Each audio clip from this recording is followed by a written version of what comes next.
मुझे बड़ी देर तक अजीब सा लगता रहा कि ये क्यों नहीं कह रहा कि मैं यादव हूं, कि मैं दलित हूं, कि मैं ठाकुर हूं, कि मैं ब्राह्मण हूं। उसके बाद फिर मैंने टैक्सी छोड़ दी, फिर मैंने रिक्शे में घूमा। बनारस जैसी जगह में जहां जातियों का बड़ा रोल है, मुझे 24 घंटे बाद समझ में आया कि यह देश अब हिंदू हो गया है।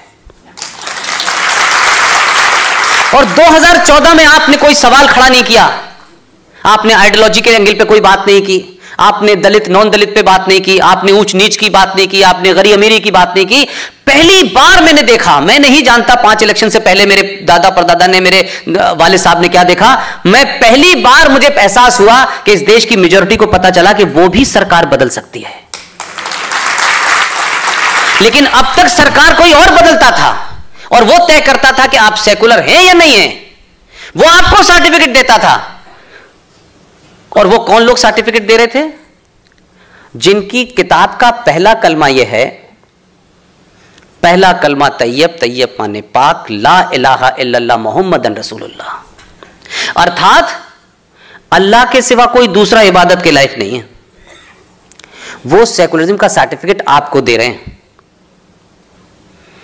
तो मुझे लगा कि असल लोगों ने पहली बार उनसे सेकुलरिज्म का सर्टिफिकेट मांगा है कि तुम बताओ इस भारत में तुम भारतवासी पहले हो, मुसलमान पहले हो, क्रिश्चियन पहले हो या कुछ और पहले हो। यह सवाल जब पूछने लगे आप लोग, और इस सवाल को पूछते पूछते 4.5 साल हो गए, तो मैंने देखा कि इस देश में कोई धमाका नहीं हो रहा। तो अब नए नए शब्द कॉइन किए गए, क्योंकि जनरेशन बदल गई है। हमारी मां तो सत्तू खिलाती थी, अब तो पिज्जा खा रहे हैं बच्चे। तो अब इन बच्चों को कैसे वर्गलाया जाए?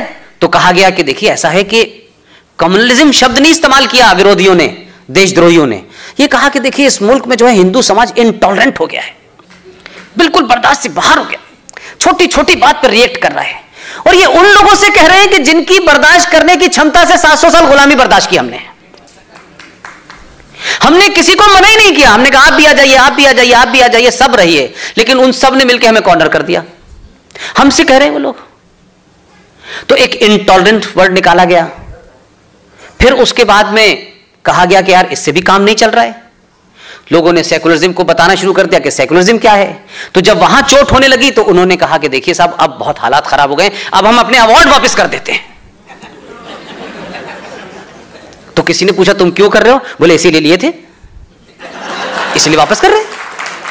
तो मैं जो कहना चाहता हूं कि भारत का समाज और भारत के लोग,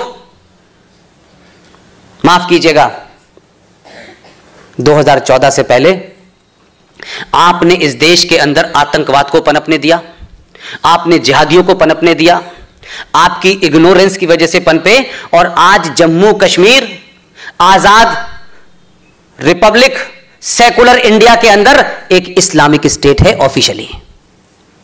इसमें समाज की जिम्मेदारी है। यह नहीं होगा कि हम 370 हटाएंगे, 370 हटाएंगे और 370 नहीं हटाई। आपने कितना दबाव बनाया था इससे पहले? कितने लोग कश्मीर के बारे में जानते थे कि कश्मीर में हो क्या रहा है? कितने लोगों ने दिल्ली में कॉन्स्टिट्यूशन को निकाल के पढ़ा कि इसमें ये फ्रॉड कैसे हुआ है? हमने उसकी चर्चा तक नहीं की।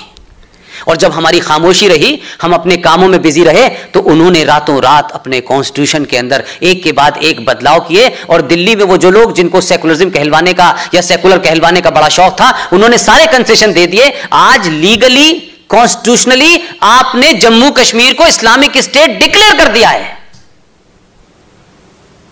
मैं सत्ताओं से कभी शिकायत नहीं करता कि सत्ता ने इस सत्ता ने ये नहीं किया। सत्ता वही करती है जो समाज चाहता है। क्या वजह है कि क्या आपका जन्म 2004 में हुआ है? 2014 में हुआ है क्या आपका जन्म? 2014 में जो आपने किया, क्या वजह है कि जो आप चाहते हैं वही हो रहा है? हो रहा है कि नहीं हो रहा है? नहीं तो फिर डोजियर दिए जाते।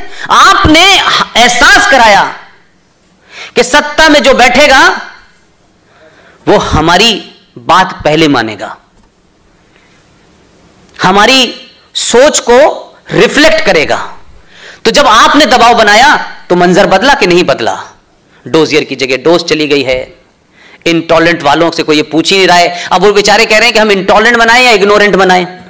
अब उनको कोई पूछ ही नहीं रहा, उनसे कोई उनका नोटिस ही नहीं ले रहा है। उनका आपने अवार्ड वापस कर दिया, ठीक है